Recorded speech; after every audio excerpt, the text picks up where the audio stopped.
Alors, optimiste ou pessimiste? Je suis persuadé que dans cette crise du coronavirus, il y a d'un côté les optimistes et de l'autre côté les pessimistes. Les optimistes pensent qu'on a un peu exagéré et que cette crise va s'arrêter plus rapidement que prévu, avec moins de morts que prévu, et tant mieux. Et ils se disent que les êtres humains vont arriver à juguler cette épidémie.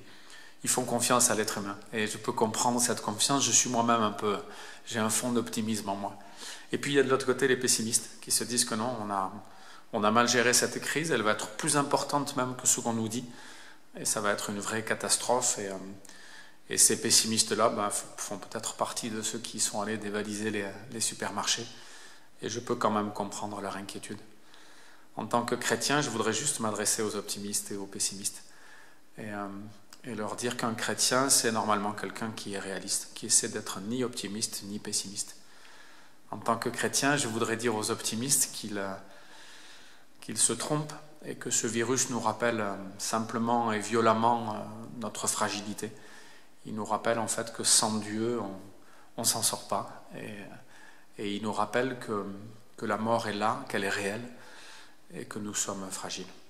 Et puis, en tant que chrétien, je veux dire aux pessimistes que Dieu est là, qu'il y a un Dieu créateur, qu'il y a un Dieu qui a un plan, et que l'inquiétude qui nous étreint parfois peut disparaître. Ce Dieu peut stopper le virus s'il le décide, et peut-être qu'il faudrait que les chrétiens et les non-chrétiens même crient vraiment à lui, parce qu'il est capable d'arrêter tout ça de façon spectaculaire. Mais ce Dieu peut aussi surtout arrêter l'angoisse qui est dans nos cœurs et nous donner de la confiance. Donc en tant que chrétien, je peux dire aux pessimistes qu'ils se trompent eux aussi. Et pour terminer, en fait, je crois qu'un chrétien n'est ni pessimiste ni optimiste, parce qu'en fait, en lisant les textes bibliques, il découvre la réalité du mal. Et donc on n'est pas naïf, on sait qu'il y aura d'autres virus, on sait que la mort est là, on sait que notre vie peut s'arrêter aujourd'hui ou demain.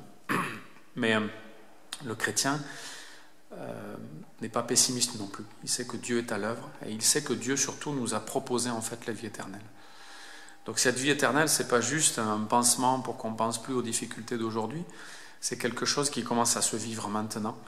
Et si vous voyez des gens autour de vous qui sont en paix, si vous voyez des gens autour de vous qui sont prêts à prendre des risques pour aider ceux qui souffrent, eh bien c'est qu'ils ont commencé à vivre cette vie éternelle-là. La vie éternelle, c'est pas juste pour plus tard, c'est quelque chose qui commence maintenant parce qu'on croit que Dieu est à l'œuvre, parce qu'on croit que Dieu a un plan pour nous, on met notre confiance en lui et ça nous donne de la paix et de la force et du courage.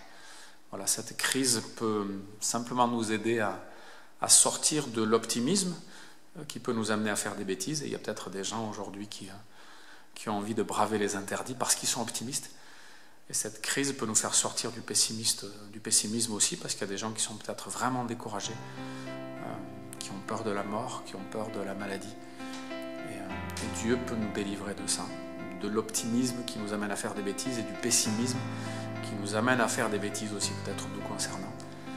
Dieu veut nous sauver, il peut nous sauver du coronavirus, mais le mieux ce serait qu'il nous sauve vraiment de la mort et qu'on puisse trouver aujourd'hui ou dans les jours qui viennent la vie éternelle. Si vous êtes intéressé par ces petites pastilles vidéo, j'essaierai d'en poster régulièrement dans les jours qui viennent.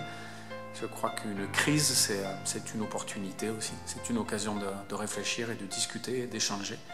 Et je suis prêt évidemment à entendre vos remarques, les remarques des optimistes et les remarques des pessimistes. Et puis si les chrétiens veulent réagir, voilà, on peut donner un avant-goût de ce nouveau monde, de cette vie éternelle.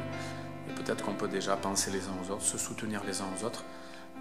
Il y a une association qui existe qui s'appelle enpremiereligne.fr et qui permet par exemple de garder les enfants des personnels soignants. Il y a sûrement des médecins, des infirmiers, des infirmières, des aides-soignants qui ont des enfants et les enfants ne vont plus à l'école et peut-être qu'on peut les aider en gardant ces enfants-là.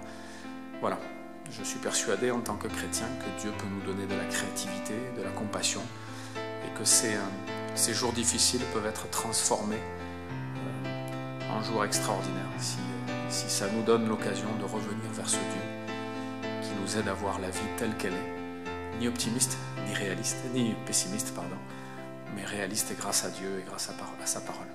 Allez, à bientôt. Ciao.